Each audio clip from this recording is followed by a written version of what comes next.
Hello, I'm Esther Gitu. It's Monday, February 21st. This is Africa 54.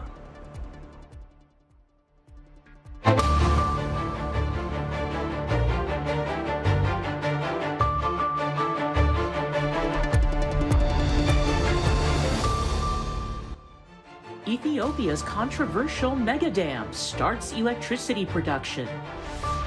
Russia extends troop drills in Belarus amid fears that a Ukraine invasion is imminent. And could the troubled Kenya Airways be on the road to recovery? We'll explain.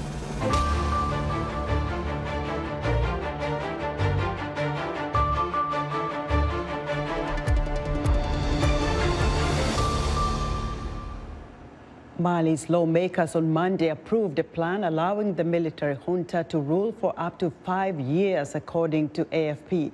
This move comes despite regional sanctions imposed on the country over delayed elections. Africa 54 managing editor Vincent Makori has the latest. After staging a coup in the impoverished Sahel state in August 2020, the country's military rulers initially promised to hold elections in February 2022. But last December, the junta proposed staying in power for between 6 months and 5 years, citing security concerns as their reason. In response, the Economic Community of West African States last month imposed a trade embargo and closed its borders with Mali. The bloc is now calling the potential length of the transition unacceptable. 120 members of Mali's 121-seat interim parliament voted on Monday to allow the junta to govern for up to 5 years, in line with the earlier junta proposal. No lawmakers in the army-dominated legislature voted against the bill or abstained, according to AFP journalists who were present. The bill does not mention on what date a future election might be held. Mali's military ruler, Colonel Assimi Goïta, is pledging to restore civilian rule, but he has refused to commit to a date.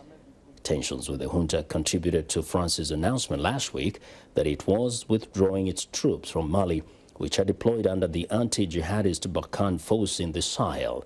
The landlocked nation of 21 million people is struggling to contain a brutal jihadist insurgency that emerged in 2012 before spreading 3 years later to neighboring Burkina Faso and Niger. Across the region, thousands of soldiers and civilians have been killed and 2 million people have been displaced by the conflict, of which Mali remains the epicenter. Following the European Union-African Union summit, African countries are expressing concern about what they say are unfair trade agreements between EU member nations and African countries. The AU countries are seeking reforms to address the challenges of what they say are unfair trade agreements. VOA's Peter Clotty spoke via Skype with General Jeje Odongo, Uganda's foreign minister, who attended the EU-AU summit. It is true that in general terms, we are concerned. We may not be very unhappy, but we are concerned that the arrangement that exists between Africa and the EU is quite unsatisfactory. Why? We think it's unsatisfactory because it consigns Africa to raw material producers. There seems to be no attempt to assist Africa, to enable Africa add value to its raw materials. And this is not the thing that we want. We want to graduate away from merely producers of raw material, but to at least a stage where we can process and add value to our materials so that we can get a lot more from them. Were some of these concerns addressed during the just concluded EU-AU summit? I wouldn't say they were specifically addressed, but we had a conversation about them, and we have agreed on a mechanism to go into the details and nitty-gritty of dealing with these problems. You are seeking reforms, but were they open to addressing them, perhaps in the near future? In fact, if I could quote the chairperson of the EU Commission, she did indicate that she would like to meet the chairperson of the AU Commission as soon as possible under the assistance of the World Trade Organization so that they can go into the nitty-gritty of all of these matters as soon as possible. So, General Ojeje, what do you think are the major takeaways following this EU-AU summit that you attended?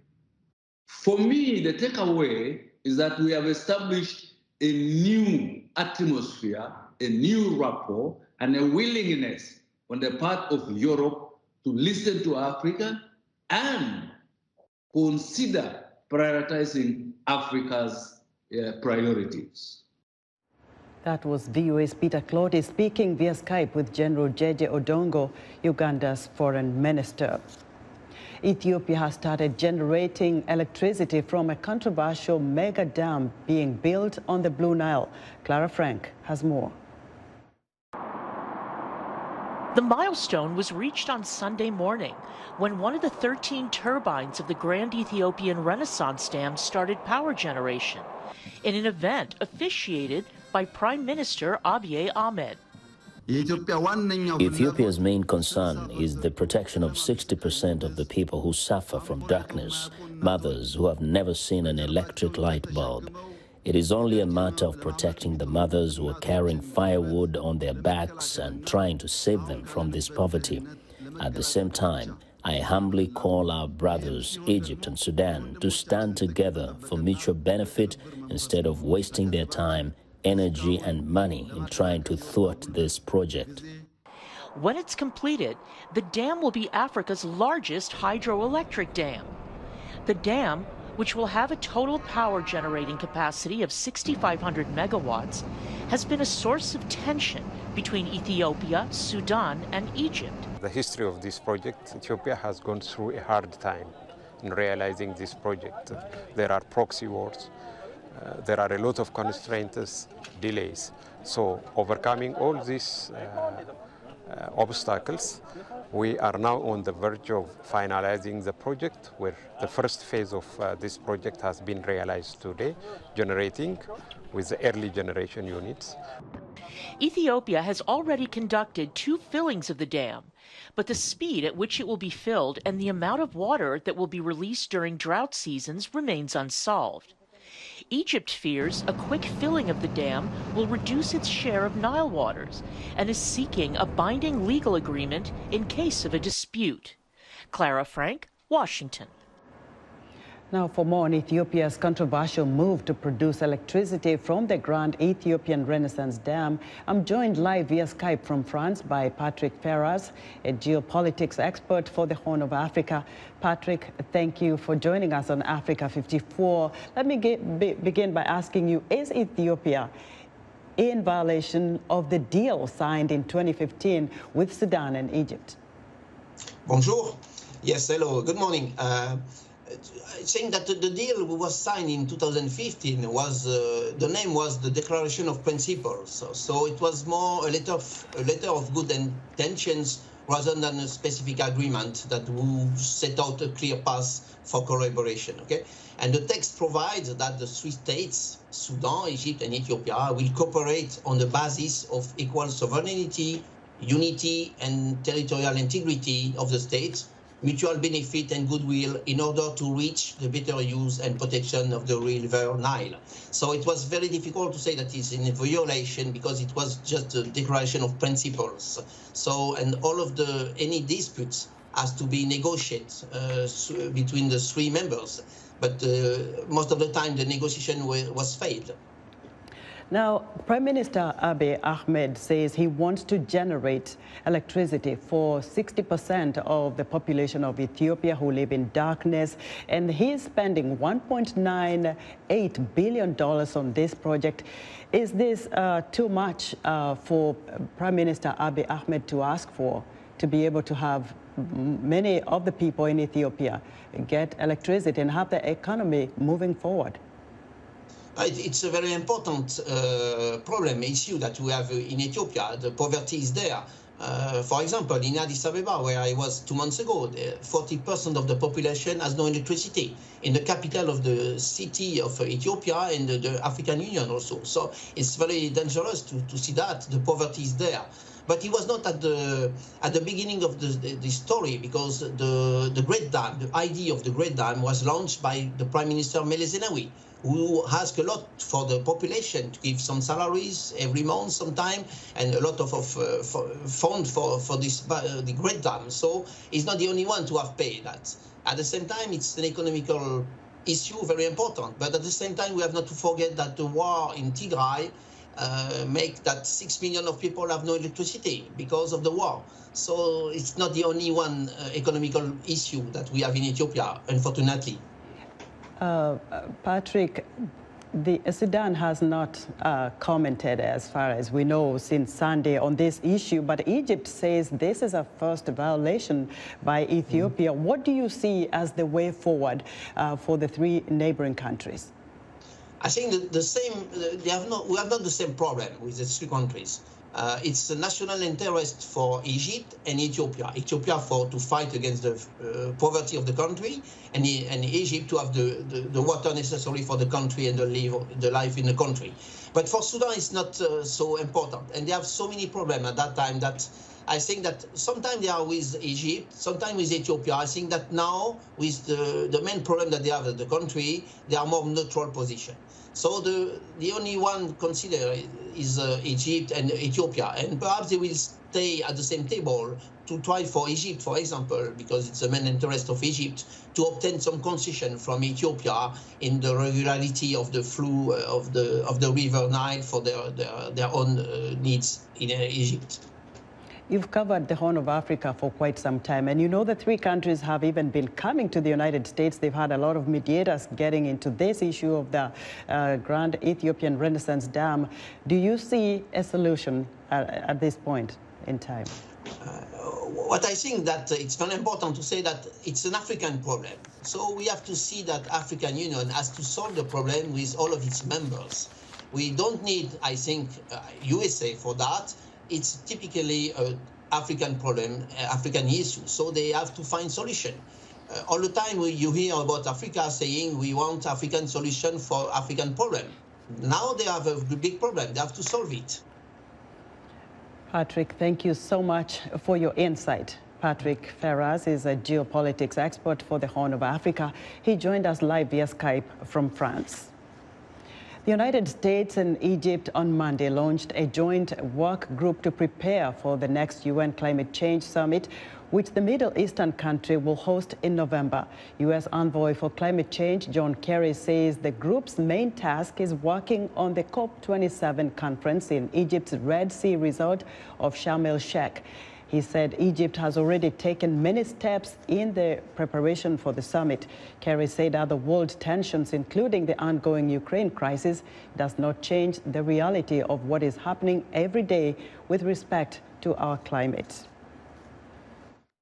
We announced today a joint working group with a specific task of working on the meeting that will take place in Sharm el-Sheikh in November of this year as one track, and also working directly with Egypt on Egypt's own transition, on the needs to have a clean energy future and join with the world in finding the new technologies and the new means of achieving that new energy economy for the world. Kerry spoke at a news conference in Cairo along with Egyptian Foreign Minister Sameh Shoukry. The American envoy says that the U.S. is also working with the Egyptian government on its own transition to have a clean energy future. In June, Kerry announced an increase in the U.S. funding to help Egypt convert to solar energy and move away from fossil fuels, a major source of energy in the country of over 100 million people. Several children were killed and others wounded when the Nigerian military launched an air strike in neighboring Niger, according to a local governor in Niger. Nigeria's armed forces say they are still investigating the incident. The attack took place Friday in the village of Nchade in the region of Maradi in Niger, just a few kilometers from the border with Nigeria. Maradi governor says 7 children were killed and 5 wounded, but he did not say how he learned that Nigerian forces carried out the attack. Niger State Television says it was carried out by Nigerian forces without providing evidence. The medical charity Doctors Without Borders, which cared for some of the wounded, confirmed the strike. It says that 12 people died, including 4 children. Russia on Sunday extended its military drills in Belarus along Ukraine's northern border after 2 days of sustained shelling in eastern Ukraine between Russian separatists and Ukrainian forces.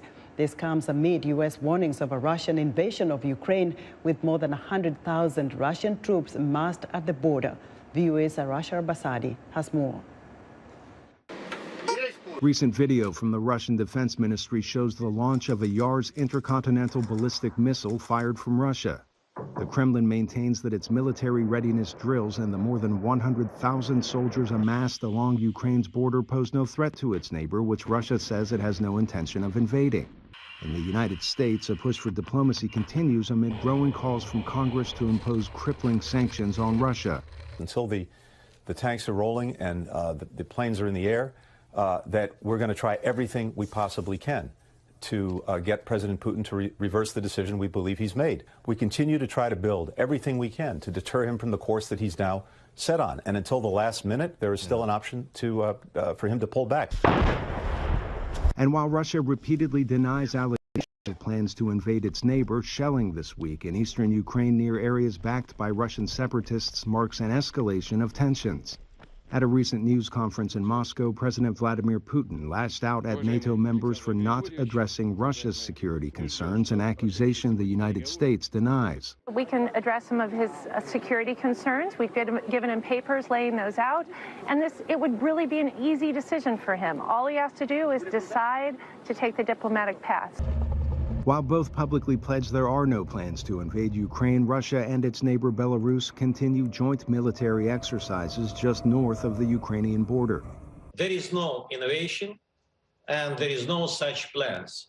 It was fixed in Russian documents that we conveyed to our American friends in the State Department. Russia has publicly declared its readiness to continue the diplomatic efforts to resolve all outstanding issues. Russian troops are on a sovereign Russian territory. We don't threaten anyone. U.S. soldiers from the 101st Airborne Division, seen here deploying from Kentucky to Europe, are a continued show of support for NATO allies. Russia's chief demand of the West is that Ukraine never be given entry to NATO, which the United States calls a deal breaker. Arash Arabasadi, VOA News. Americans are celebrating President's Day on Monday. The third Monday of February is set aside to honor the birth month of 2 of the country's most prominent presidents, George Washington and Abraham Lincoln. Washington and Lincoln led America through some of the toughest times and have long been deeply admired by many people. Monday's holiday is now a celebration of the birthdays and lives of all U.S. presidents. President's Day is usually marked by public ceremonies in Washington, D.C. and throughout the country. The origin of President's Day lies in the 1880s, when the birthday of Washington, the first president of the United States and commander of the Continental Army during the American Revolution, was first celebrated as a federal holiday. We're excited to hear what you think about Africa 54. Join the discussion on Facebook. The address is Africa 54. We're also streaming our broadcast live on Facebook. Please watch and share our show with your friends. Also check out our headlines 24/7 on voaafrica.com. Still to come, Kenya Airways says it expects a revenue hike this year as it battles to end losses due to the COVID-19 pandemic. Be sure to join us Tuesday when VOA's health correspondent Lino Mudu talks to Yuan Kiang-Ho, a policy advisor with MSF Access Campaign, about COVID-19 in South Africa. But first, Haiti Adams tells us what's coming up on Wednesday's Straight Talk Africa. Russia has plunged Europe into crisis. Join me, Haiti Adams, on the next Straight Talk Africa as we discuss the presence of Russia and China in Africa. Are the West's warnings about these two world powers' influence on the continent warranted, or overblown? We'll also hear what Africans think about all the political, economic and military deals being made in their countries. An in-depth discussion on Russia and China in Africa on the next Straight Talk Africa.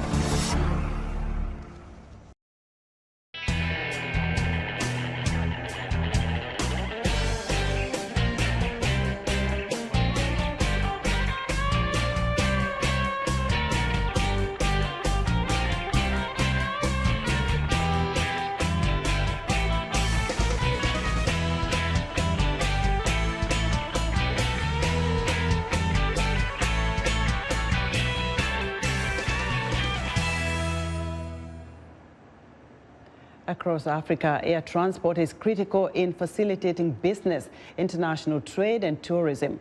The troubled regional airline Kenya Airways says it expects a revenue hike this year as it battles to end losses in its passenger business and the effects of the COVID-19 pandemic. VOA's Paul Ndiho has more.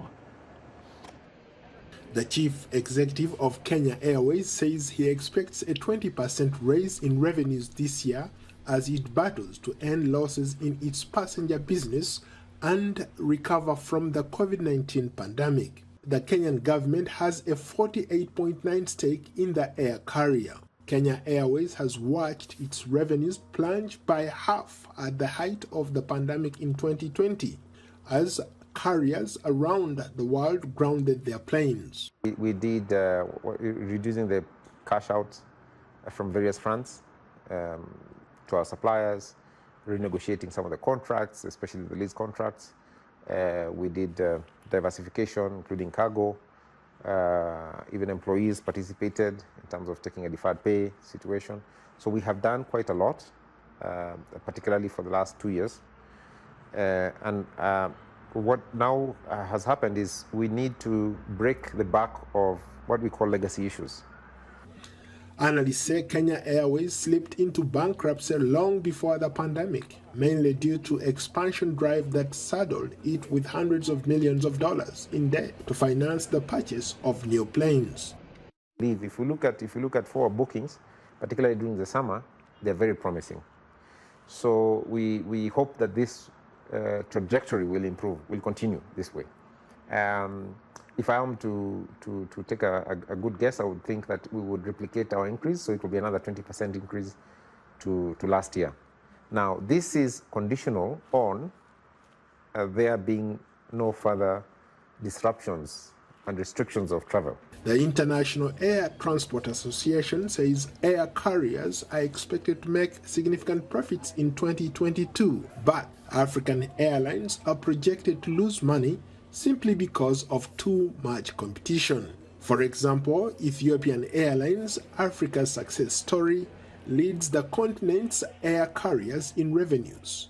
Ethiopian Airlines has the goal to become Africa's largest airline by 2025. The carrier services dozens of destinations in Africa, Asia, South America, and the United States. Another African air carrier, South African Airways, is in the red. The airline has lost billions of dollars in the last 7 years, and critics say the airline is unlikely to survive without a government bailout. Uganda revived and relaunched Uganda Airlines nearly 2 decades after the national carrier collapsed. However, the airline is not profitable and is heavily subsidized. Air Tanzania bounced back, purchasing a Boeing 787-8 Dreamliner package valued at $224 million. The flagship aircraft for Air Tanzania fleet is the Wings of Kilimanjaro. However, the 787 is costly to maintain and could cost Tanzanian taxpayers millions of dollars. Rwanda Air, the state-owned flagship carrier of Rwanda, operates domestic and international flights across Africa, Europe, the Middle East, and Asia from its headquarters at Kigali International Airport. But some critics say Rwanda may be too optimistic with its financial expectations and is operating on losses. Analysts say that although African air carriers are starting to see a recovery, the continent's airline industry is still lagging behind Europe, Asia, and the United States. Paul Ndiho, VOA News. A small village in South Kivu province in the Democratic Republic of Congo is home to some of the world's most biodiverse locations. Still, conflict, deforestation and poaching are a constant threat to hundreds of apes and chimpanzees. Here again is Paul Ndiho. The Willow Primate Rehabilitation Center, about 45 kilometers west of Bukavu, the capital of South Kivu in the Eastern Democratic Republic of Congo, is a safe haven for traumatized gorillas, chimpanzees, and other species. In the Bonane family, there are 4 babies. They live in the wild. The gorillas only need security, a point, a dash.